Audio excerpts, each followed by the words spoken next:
यूहन्ना रचित सुसमाचार अध्याय 10।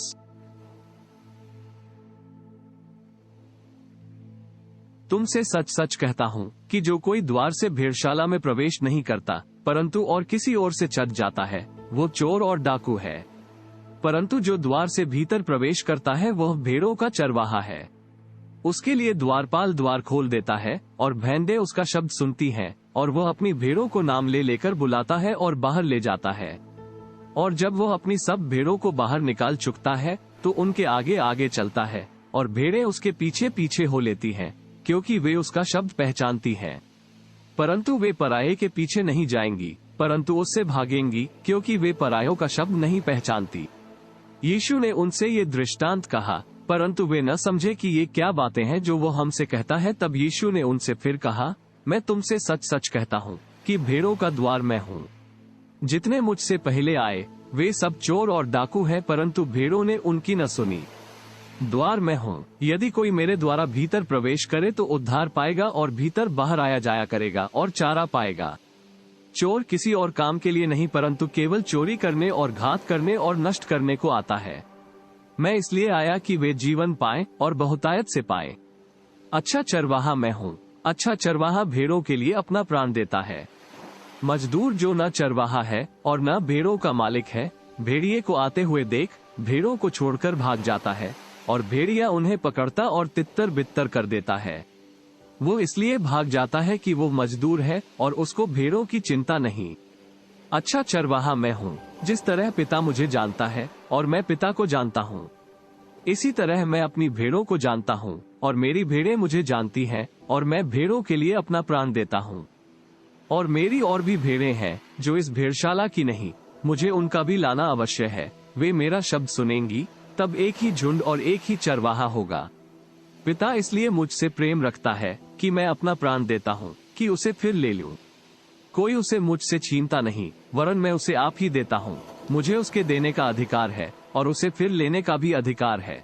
यह आज्ञा मेरे पिता से मुझे मिली है। इन बातों के कारण यहूदियों में फिर फूट पड़ी। उनमें से बहुतेरे कहने लगे कि उसमें दुष्टात्मा है और वो पागल है, उसकी क्यों सुनते हो? औरों ने कहा, ये बातें ऐसे मनुष्य की नहीं जिसमें दुष्टात्मा हो। क्या दुष्टात्मा अंधों की आंखें खोल सकती है? यरूशलेम में स्थापन पर्व हुआ और जाड़े की ऋतु थी, और यीशु मंदिर में सुलेमान के ओसारे में टहल रहा था। तब यहूदियों ने उसे आघेरा और पूछा, तू हमारे मन को कब तक दुविधा में रखेगा? यदि तू मसीह है तो हमसे साफ कह दे। यीशु ने उन्हें उत्तर दिया कि मैंने तुमसे कह दिया और तुम प्रतीति करते ही नहीं। जो काम मैं अपने पिता के नाम से करता हूँ वे ही मेरे गवाह हैं।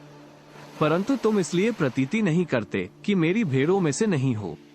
मेरी भेड़ें मेरा शब्द सुनती हैं और मैं उन्हें जानता हूँ, और वे मेरे पीछे पीछे चलती हैं।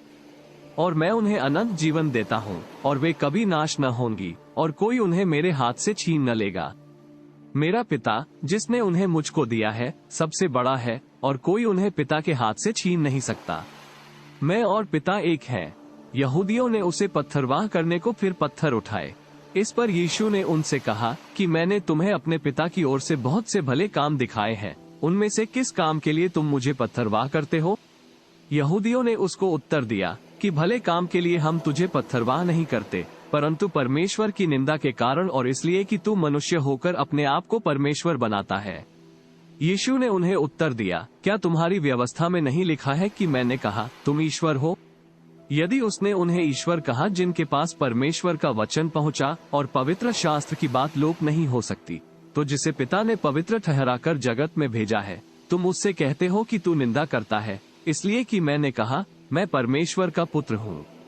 यदि मैं अपने पिता के काम नहीं करता तो मेरी प्रतीति न करो, परंतु यदि मैं करता हूँ तो चाहे मेरी प्रतीति न भी करो, परंतु उन कामों की तो प्रतीति करो, ताकि तुम जानो और समझो कि पिता मुझ में है और मैं पिता में हूँ।